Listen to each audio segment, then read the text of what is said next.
Samuel 5ஆம் அதிகாரம் 20வது வசனம். தாவீது பாகாபிராசீமுக்கு வந்து அங்கே அவர்களை முறியடித்து தண்ணீர் உடைந்து ஓடுகிறது போல கர்த்தர் என் சத்துருக்களை எனக்கு முன்பாக உடைந்து ஓட பண்ணினார் என்று சொல்லி அது நிமித்தம் அந்த ஸ்தலத்திற்கு பாகால் பிராசீம் என்று பெயரிட்டான். பிராசீம் என்று பெயரிட்டான். இங்கே சங்கீதக்காரனாகிய தாவீது அவன் என்ன சொல்லுகிறான்? தண்ணீர் உடைந்து ஓடுகிறதை போல கர்த்தர் என் சத்துருக்களை எனக்கு முன்பாக உடைந்து ஓட பண்ணினார் என்று அவன் இங்கு சொல்லுகிறதை நாம் பார்க்கிறோம். எவ்வாறு உடைந்து ஓட பண்ணினார்? தண்ணீர் உடைந்து ஓடுவதை போல. ஒரு பெரிய மண்பானை உடைச்சா பாருங்க, அப்படி தண்ணீர் உடைஞ்சு ஓடுது. ஒரு பெரிய தொட்டியை உடைச்சா அப்படி தண்ணீர் உடைஞ்சு ஓடுது. ஒரு பெரிய டேம் உடைஞ்சா தண்ணீர் உடைஞ்சு ஓடுது. ஒரு பெரிய கம்மா உடைஞ்சிச்சுன்னா தண்ணீர் உடைஞ்சு அப்படி ஓடுது பாருங்க ஊருக்குள்ள. அந்த மாதிரி கர்த்தர் என்ன பண்ணாரா? தாவீதுக்கு எதிராய் வந்த சத்துருக்களை தண்ணீர் உடைந்து ஓடுவதை போல அவர்களை பாருங்க உடைந்து ஓட பண்ணினார் என்று இங்கே அவன் சொல்லுகிறதை நான் பார்க்கிறோம். அருமையானவர்களை கவனியுங்கள்.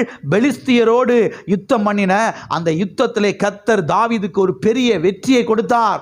எவ்வாறு வெற்றியை கொடுத்தார்? அதைத்தான் அவன் இங்கே சொல்லுகிறான். என்ன சொல்லுகிறான்? தண்ணீர் உடைந்து ஓடுவதை போல என் சத்துருக்களை கர்த்தர் எனக்கு முன்பாக என்ன செய்தார்? உடைந்து ஓட பண்ணினார் என்று அவன் இங்கே சொல்லுகிறதை நாம் பார்க்கிறோம். அவர்களை அவ்விதமாய் ஓட பண்ணி எனக்கு கர்த்தர் என்ன செய்தார்? வெற்றியை அவர் கொடுத்தார் என்று அவன் இங்கே சொல்லுகிறதை நாம் பார்க்கிறோம். அது மாத்திரமல்ல, இந்த வசனம் பொது மொழிபெயர்ப்பிலே எவ்வாறு வந்திருக்கிறது என்று சொன்னால், வாசிக்கிறேன் கவனியுங்கள். தகர்த்து எரியும் வெள்ளம் போல ஆண்டவர் என் எதிரிகளை என் கண் முன்னே தகர்ந்து எரிந்தார் என்று வந்திருக்கிறது.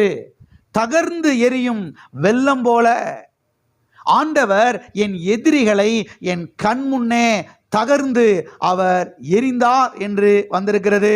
பாருங்க, வெள்ளம் ஆக்ரோஷமா வருது. வெள்ளம் என்ன செய்யுது? ஆக்ரோஷமா வருது. அலைகள் பாருங்க ஆக்ரோஷமா வருது. பாருங்க 100 அடி உயரத்துக்கு 120 அடி உயரத்துக்கு அலை அப்படியே சொல்ல எழும்பி மேலே வருது பாருங்க. சென்னையில் மெரினா பீச்சுக்கெல்லாம் நீங்கள் போனீங்கன்னா போய் நின்று பார்த்தீங்கன்னா அந்த அலைகள் என்ன செய்யும்? அப்படியே வரும் பாருங்க. நான் நின்று பார்த்துருக்கேன் நிறையா டைம். போய் நின்று பார்க்குறது அப்படியே சனிக்கிழமை பாருங்க போய் நின்று பார்க்குறது எவ்வளோ தூரம் வருதுன்னு. அப்படியே வரும் பாருங்க. இருதயமே என்ன செஞ்சிடும்? பயந்து நடுங்கிறேன். அப்படியே ஓடிடுறது பின்னால். என்ன நம்மளை ஒருவேளை இழுத்து கொண்டு உள்ளே போட்டுருமோ அப்படின்னு சொல்லிட்டு ஆக்ரோஷமா அப்படியே அலைகள் வந்து என்ன செய்யுது? மோதுது பாருங்க. அருமையானவர்களை கவனியுங்கள். பெரிய அலைகளை எழும்பி வருது. எழும்பி வந்தால் 3 மாடி கட்டடம் 4 மாடி கட்டடத்தெல்லாம் ஒரு செகண்டில் என்ன செஞ்சிருது? தகர்த்து போட்டுருது. அப்படியே கவுத்தி போட்டுருது. அப்படி வீடெல்லாம் பாருங்க உடஞ்சி தூளால செஞ்சிருது. அட்ரஸ் எல்லாம் ஆக்கி போட்டுரு பாருங்க. வெள்ளம் அப்படியே ஆக்ரோஷமா அப்படியே கிளம்பி வருது பாருங்க. அப்படியே அலைகள் அப்படியே அவ்வளவு சீற்றத்தோடு ஒரு கோபத்தோடு வர்றது மாதிரி அது அப்படி கிளம்பி வருது பாருங்க. இதை போல கர்த்தர் என்ன பண்ணாரா? நம்முடைய எதிரிகளை கர்த்தர் நம்முடைய கண்களுக்கு முன்பாக எரிந்து பாருங்க தகர்த்து ஓட பண்ணினாராம். கர்த்தர் எவ்வாறு ஓட பண்ணினாரா? நம்முடைய எதிரிகளை, நம்முடைய சத்துருக்களை, நமக்கு எதிராய் வருகிறவர்களை, நமக்கு எதிராய் வந்து திட்டமிட்டு நம்மை அழிக்க வேண்டும், நம்மை ஒன்றுமில்லாமல் ஆக்க வேண்டும் என்று திட்டம் போடுகிறவர்களை கர்த்தர் என்ன பண்ணுகிறாரா? நம்முடைய கண்களுக்கு முன்பாக தண்ணீர் உடைந்து ஓடுவதை போல கர்த்தர் என்ன செய்கிறாரா? ஓட பண்ணுகிறாராம். எத்தனை பேர் விசுவாசிக்கிறீங்க? இதெல்லாம் விசுவாசிக்கணும். எதிரிகள் நம்மளை என்னவும் பண்ணிடுவாங்களோ, நம்மளை போட்டு தள்ளிடுவாங்களோ, நம்மளை அழிச்சிருவாங்களோ, நம்மளை இந்த ஊரை விட்டு துரத்திடுவாங்களோ அப்படி நீங்கள் பயப்படக்கூடாது. அதை ஒரு பிரசங்கர் சொன்னார் பாருங்க ஒரு டைமு. பிரதர், அவன் உங்களை துரத்துறதில்ல பிரதர், நீங்கள் அவனை துரத்துங்க. அவன் உங்களை துரத்துறது கிடையாது, நீங்கள் என்ன செய்யணும்? அவனை துரத்தணும். ஏன்னா அவர்களோடு இருக்கிறவர்களை பார்க்கில் நம்மோடு இருக்கிறவர்கள் அதிகம் என்று சத்தியவேதம் சொல்லுகிறது. ஆமென். ஆயிரக்கணக்கான கோடிக்கணக்கான வல்லமையுள்ள தேவதூதர்கள் நம் பக்கத்தில் இருக்கிறார்கள், நம்முடைய சார்பாக இருக்கிறார்கள். பரலோகத்தின் தேவன் நம்ம சார்பாக இருக்கிறார். பரலோகமே நம்முடைய சைடில் என்ன செய்யுது? இருக்குது. ஆகவே எதிரிகளை கண்டு நாம் என்ன செய்யக்கூடாது? பயப்படக்கூடாது, அஞ்ச கூடாது. எதிரிகளை கர்த்தர் என்ன பண்ணுவார்? நம்முடைய கண்களுக்கு முன்பாக தண்ணீர் உடைந்து ஓடுவதை போல அவர்கள் என்ன செய்வார்? ஓட பண்ணுவார். சத்தியவேதத்திலே நாம் பார்க்கிறோம், அவர்களை தேடியும் காணாதிருப்பாய். அவர்களை தேடியும் காணாது இருப்பாய். இலக்காரங்களை வைத்து சொல்லுவோம், அவர்களை தேடியும் காணாதிருப்பாய். ஆமே, நம்மளை அழிக்க நினைச்சவன இப்ப நாம போய் தேடி பார்த்தா ஆளே காணோம். புரியுதா கர்த்தர் என்ன சொல்றாருன்னு? கர்த்தர் என்ன வாக்கு பண்றாரு உங்களுக்கு புரியுதா?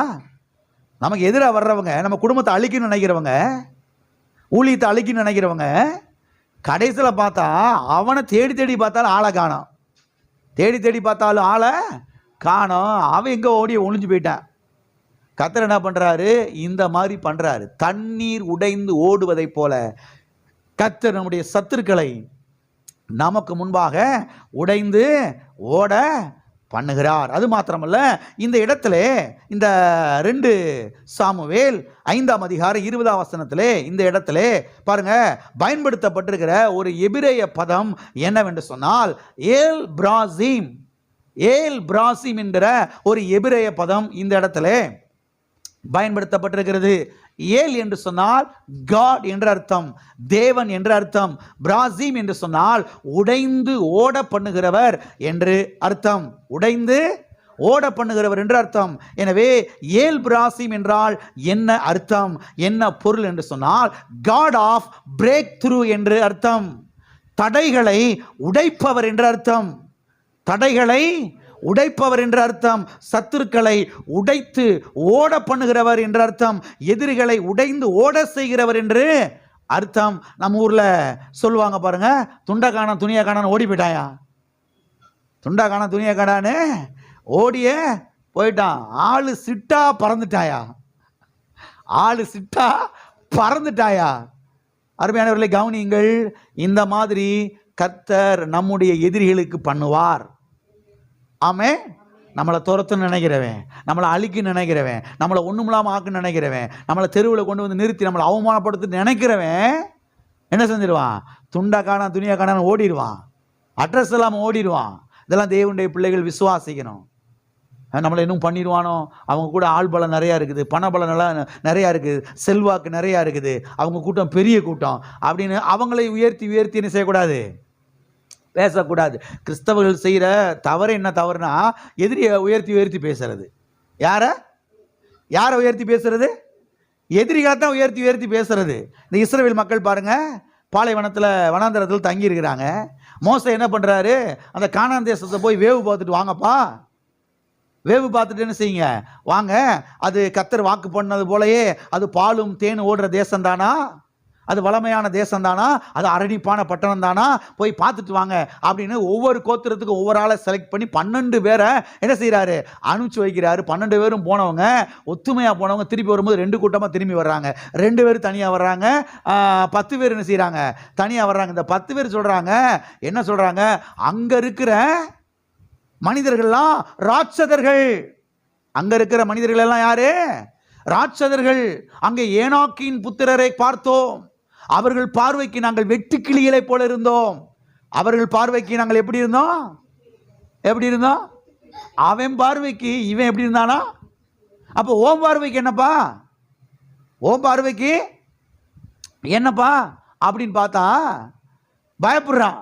அருமையானவர்களை கவனியுங்கள். இந்த கிறிஸ்தவங்க பாருங்க, அநேகர் பாருங்க செய்யற தவறு என்னன்னா, எதிரியை உயர்த்தி உயர்த்தி பேசுறது. யார?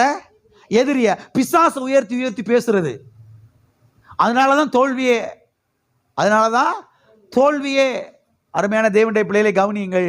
நம்முடைய சபைக்கு வரக்கூடிய பிள்ளைகள் ஒரு நாளும் பிசாசு என்ன செய்யக்கூடாது? உயர்த்தி பேசக்கூடாது.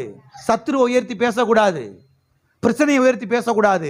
வியாதியை உயர்த்தி பேசக்கூடாது. அந்த பலவீனத்தை உயர்த்தி பேசக்கூடாது. கர்த்தரை உயர்த்தி பேச வேண்டும். கல்வாரியை உயர்த்தி பேச வேண்டும். அவருடைய தழும்பை உயர்த்தி பேச வேண்டும். அவருடைய காயங்களை உயர்த்தி பேச வேண்டும். அவருடைய நாமத்தை உயர்த்தி பேச வேண்டும். அவருடைய வார்த்தையை உயர்த்தி பேச வேண்டும். அவருடைய ரத்தத்தை உயர்த்தி பேச வேண்டும். இப்படி பேசுனீங்கன்னா அற்புதத்தை கண்ணால பார்ப்பீங்க. அற்புதத்தை கண்ணால பார்ப்பீங்க. எதுக்கு எடுத்தாலும் அவன் பெரியாள், இவன் பெரியாள், பிசாசு பெரியாள், அது மலையாள மாந்திரிகம் பாஸ்டர். என்னது இது? மலையாள மாந்திரிகம், அது தெலுங்கு மாந்திரிகம், அது கன்னடா மாந்திரிகம். எல்லா மாந்திரிகத்தை குறித்தெல்லாம் அறிவு இருக்குது. ஆனால் கர்த்தரை குறித்து மாத்திரம் அறிவே இல்லை. சபைக்கு 25 வருஷம் ஆச்சு வந்து. தேவனை குறித்த அறிவு இல்லை, அப்படியே கல்வாரி குறித்த அறிவு இல்லை, அப்படியே ரத்தத்தை குறித்த அறிவெல்லாம் இல்லை. எதுக்கு எடுத்தாலும் பிசாசவே உயர்த்தி உயர்த்தி பேசி இவங்க முடங்கிட்டாங்க பாருங்க. கிறிஸ்தவ மக்கள் அநேகர் தோத்து போயிட்டாங்க பாருங்க. சத்தியத்தை கற்றுக்கொள்ள வேண்டும், எப்போதும் தேவனை உயர்த்தி பேச வேண்டும், அப்படியே தழுமை உயர்த்தி பேச வேண்டும், பரிசுத்த ஆவியானவரை உயர்த்தி பேச வேண்டும். அவர்களோடு இருக்கிறவர்களை பார்க்க என்னோடு இருக்கிறவர்கள் அதிகம். கர்த்தர் எனக்காக யுத்தம் பண்ணுவார், கர்த்தர் எனக்காண்டி ஃபைட் பண்ணுவார், கர்த்தர் எனக்காண்டி சண்டை போடுவார், கர்த்தர் என் சைடில் இருக்கிறாரு, தேவ தூதர்கள் எனக்காக என்ன செய்வாங்க, வேலை செய்வார்கள். இப்படி பாருங்க, தேவனை குறித்து உயர்த்தி பேச வேண்டும். எத்தனை வார் உயர்த்தி பேசலாம் நினைக்கிறீங்க? ஆமென். ஆகவே இங்கே நாம் பார்க்கிறோம், தண்ணீர் உடைந்து ஓடுவதை போல கர்த்தர் என் சத்துருக்களை, என் எதிரிகளை, எனக்கு எதிராக வருகிறவர்களை என் கண்களுக்கு முன்பாக என்ன செய்தார்? உடைந்து ஓட பண்ணினார், உடைந்து ஓட பண்ணினார் என்று இங்கே நாம் பார்க்கிறோம். எல்லா கரையும் வைத்து சொல்லுவோம், கர்த்தர் என் சத்துருக்களை என் கண்களுக்கு முன்பாக உடைந்து ஓட பண்ணினார். ஆமென். ஆகவே நமக்கு எதிராய் வருகிற பிரச்சனைகளை, நமக்கு எதிராய் வருகிற போராட்டங்களை, நமக்கு எதிராய் வருகிற தீமைகளை கர்த்தர் நமக்கு முன்பாக ஓட பண்ணுவார். அவர் நாமம் ஏல் பிராசீம். ஆமென். அவர் நாமம் ஏல் பிராசீம்.